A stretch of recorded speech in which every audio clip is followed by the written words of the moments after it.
Yeah, hi, it's Keith, and I'm back with another video. First off, a big thank you to all you guys. I've just reached, looking at my total, 300 subs for my channel.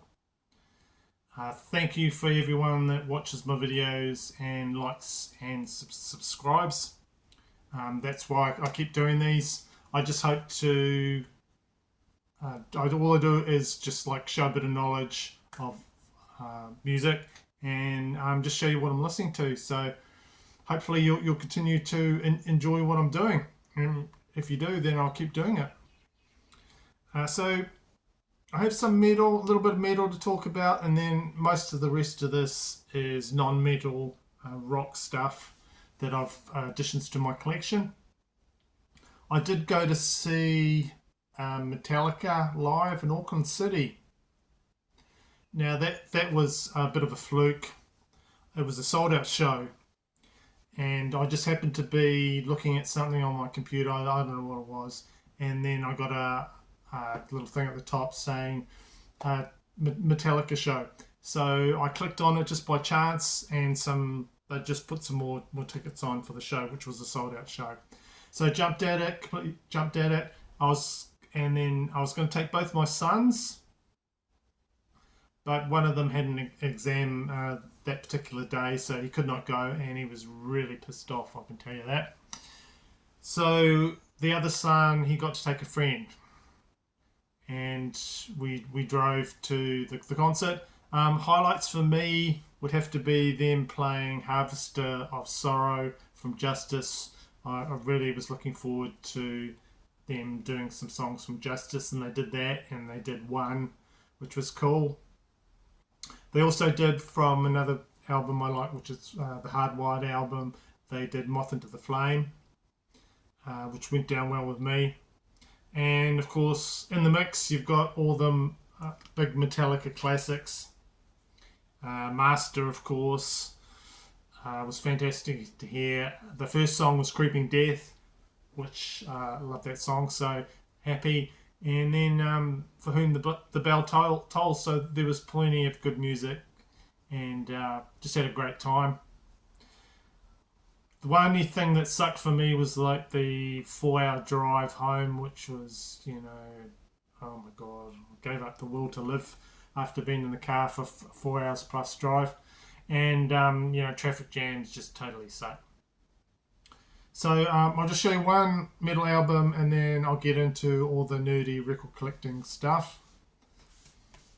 There you go. I've got picked up Testament, Parabellum.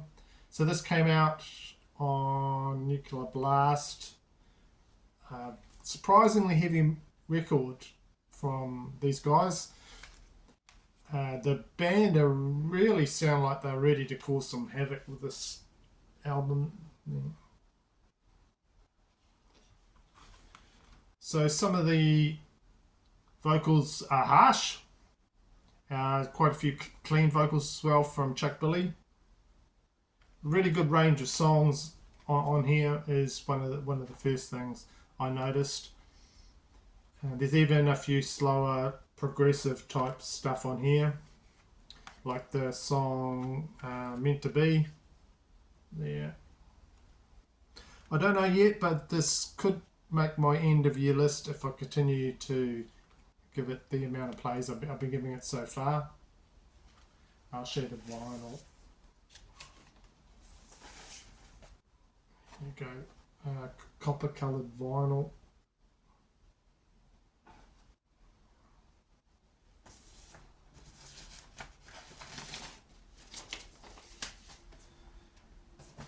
Yeah, there's quite a few bangers on here. If you've listened to the singles released so far, Infanticide, AI, yeah, impressed with that. Impressed with that release. Continuing to play that one.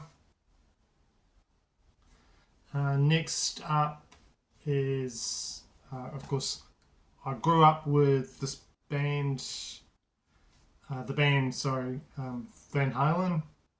One of my favourite bands when I was growing up.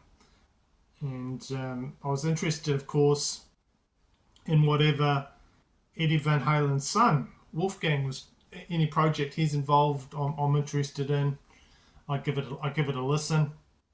So this is an American band formed by him, Eddie Van Halen's son, Wolfgang Van Halen, and he's so far released 3 albums on his own.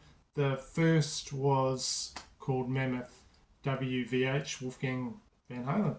The second was Mammoth 2. I've got that one. And this is his latest called The End.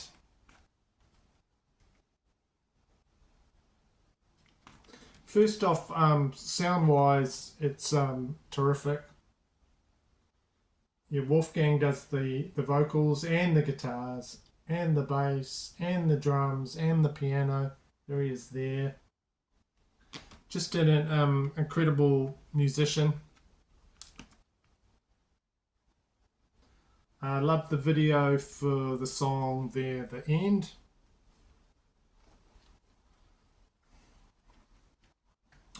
And so I had to get this one. The other single was the Spell there. So just straightforward hard rock.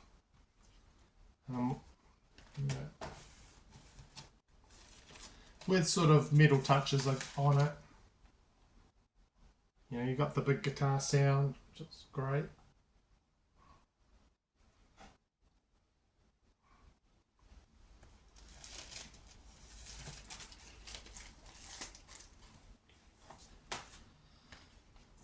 So my only sort of gripe, and it's just a small gripe, is that he can sound a bit samey with just him singing. Need probably more time with this one, but already I think it's an improvement from his last album. Okay, so the next one, debut album.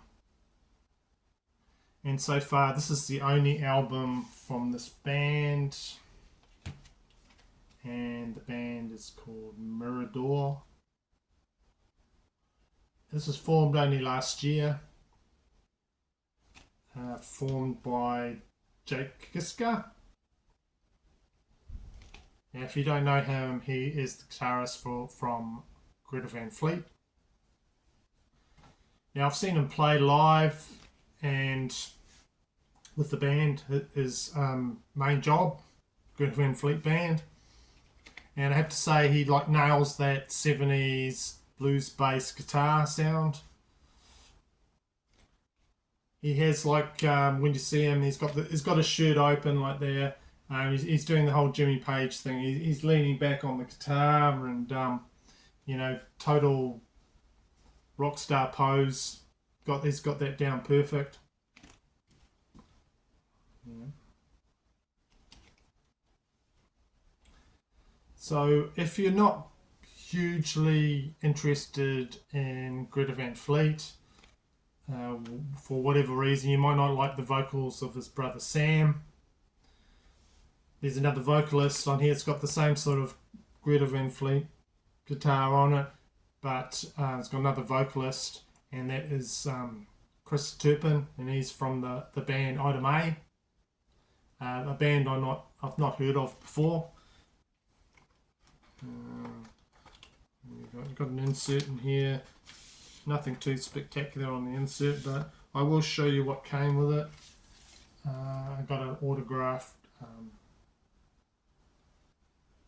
insert there. Came with it. So that's Jake there. And where's the singer? I think it might be him there.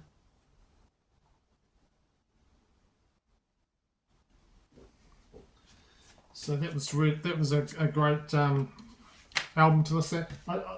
I'm trying to compare it with another band. I don't know, maybe Badlands or some other band like that do throw a lot of blues type stuff in. There's the vinyl on that. And what's the first single called? Feels Like Gold. Try that one out. great listen with that. You know, if you like the older 70s stuff like I do, you know, harks back to that sort of thing. The next album I'm going to show you is one that I've been after, sort of the main one from this band I've been trying to find. It's called Straight Up. It came out in 1971 and the band is Badfinger. I've got quite a bit from these guys. It's quite hard to find a copy with the hype sticker on it there. So the reason is I've got this ratty shrink on it. Now Rob from the Northern Revolutions channel, he's got a thing about ripping the shrink wrap off. This would drive him mad, but I'm keeping it on just because you don't often see the hype sticker on this particular album. I told you I'm record nerd, so I just wanted to keep that there. So this is, of course, the band's Badfinger. This album came out in 1971 called Straight Up.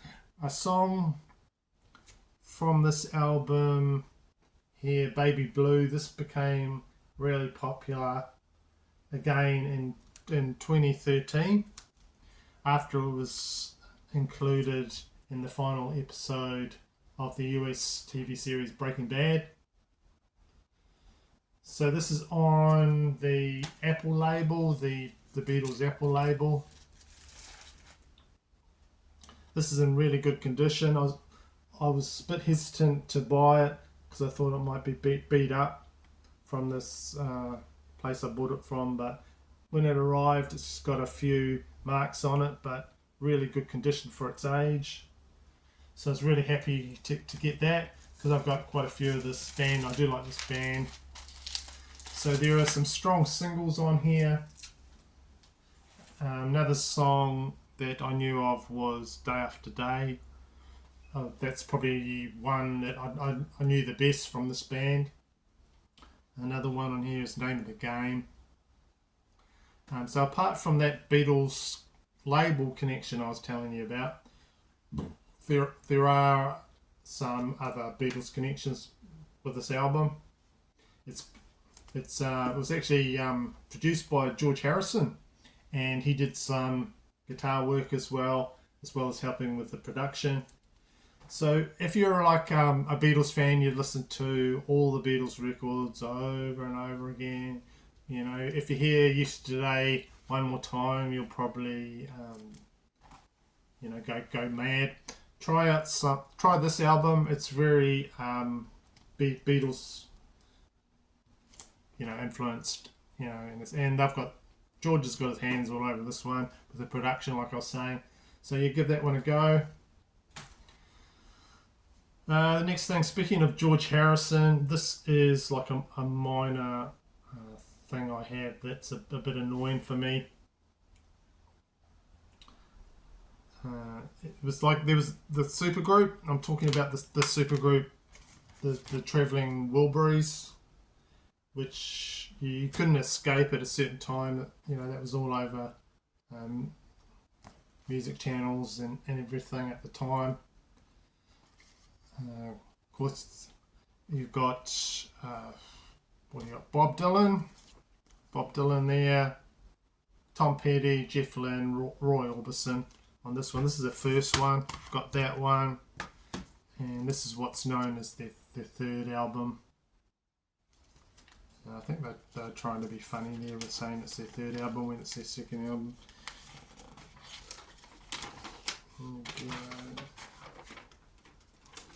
This whole thing there with them. So those two albums, I see so many channels talking them up, saying, incredible, they got all those guys together to do albums and that. That's not what annoys me, but they never talk about this next thing I'm going to show you. They never talk about this 12-inch single from the band, but it's part of the whole discography thing. And like I was saying, it's got Nobody's Child. It's called. It's Travelling Wilburys release, but I don't seem to see anyone show this on their channel. recorded for charity. They put this out just before, sorry, they put out, what is it here? This album there. So it's that lineup with Bob Dylan, sort of he's quite dominant with his vocals on that album. George Harrison, not so much. I'd rather hear more of George Harrison, to tell you the truth, than Bob Dylan. Seems to work better for that band. So anyway, it's recorded for charity, the song Nobody's Child. It's not on any of those albums. It's a cover song recorded for George Harrison's wife as charity to help the Romanian orphans. So I think it generated a bit of money for them. That was a big thing at the time. I remember how in Romania all these orphans were being mistreated and just left to basically fend for themselves pretty much. It sounds fantastic. This 45 RPM copy there.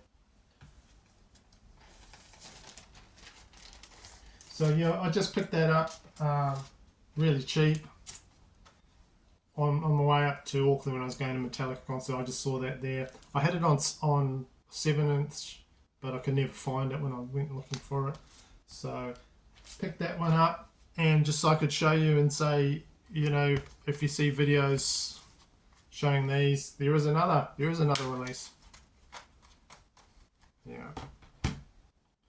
Okay, last thing. When we went for lunch on our way up to the concert, of course there was another record store I had to go look at, and they had a lot of record store day releases that were cheaper as it is, but then they had a 20% off sale as well. So this one I've sort of been on the fence about whether I'd like it or not, but it was like $20-something, so I had to pick it up. And this is the Judgment Night soundtrack. This is a soundtrack to the 1993 film.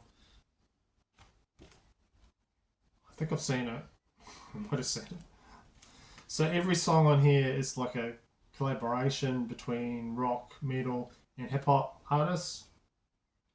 And that was sort of like a big idea at the time. You combine Aerosmith with Run DMC. You combine Anthrax with Public Enemy and all stuff like that. I wasn't a huge fan of that sort of thing, but just looking at the lineup in here, some of these tracks you can only find them on here. So you've got bands such as House of Pain, Helmet, Living Colour, Run DMC, Biohazard, Slayer and Ice-T, Sonic Youth and Cypress Hill, Faith No More, Mudhoney with Sir Mix-a-Lot, Dinosaur Jr., Pearl Jam, Cypress Hill, Therapy. So so far I've been enjoying that, even though I'm not big into those mashups between, like I was saying, rap artists and metal rock artists, but it's a cool one to listen to, and it goes into my soundtrack collection. Right, so apparently they're going to do another track on here that didn't make it to the album, and that was Tool was going to do a track. They were going to combine with Rage Against the Machine. They did record the track, but it was shelved because both bands were not happy with how it turned out. So I just wonder, how that's turned out, because both good bands. So anyway, that's it today. Just doing a wrap up and thanking everybody for reaching 300 subs. So thank you for tuning in and liking and subscribing. And gosh, I'm going to do another one. I'm going to do another one. I'm going to have to do a year ranking of best of the year, in my opinion, and things like that. So, all right, I'll leave you and take care.